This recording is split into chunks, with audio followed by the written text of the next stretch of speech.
ಬಾಗಲಕೋಟೆ ಜಿಲ್ಲೆ ಮುಧೋಳ ತಾಲೂಕಿನ ಜನಕ್ಕೆ ಮತ್ತೆ ಶುರುವಾಗಿದೆ ನೆರೆ ಹಾವಳಿಯ ಆತಂಕ.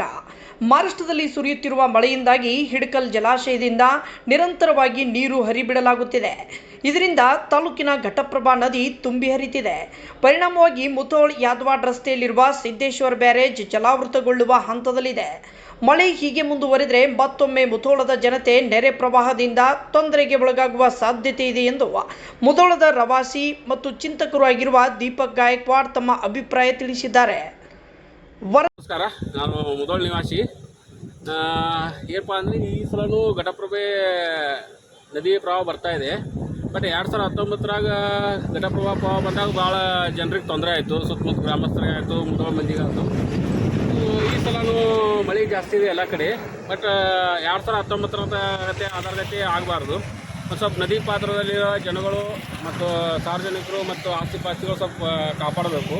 ಹೊಳೆ ಜಿಲ್ಲಾಡಳಿತನೂ ಸ್ವಲ್ಪ ಕೇರ್ ತೊಗೋಬೇಕು. ಯಾರು ಸಂಬಂಧಪಟ್ಟ ಅಧಿಕಾರಿಗಳು ಹೋಗಿ ಜನರಿಗೆ ಒಂದು ಸ್ವಲ್ಪ ತಿಳುವಳಿಕೆ ಹೇಳಬೇಕು. ಇಲ್ಲ, ನದಿ ಬರ್ತಾ ಇದೆ, ಸ್ವಲ್ಪ ಸುರಕ್ಷಿತವಾಗಿರುತ್ತೆ ಅಂತೇಳಿ.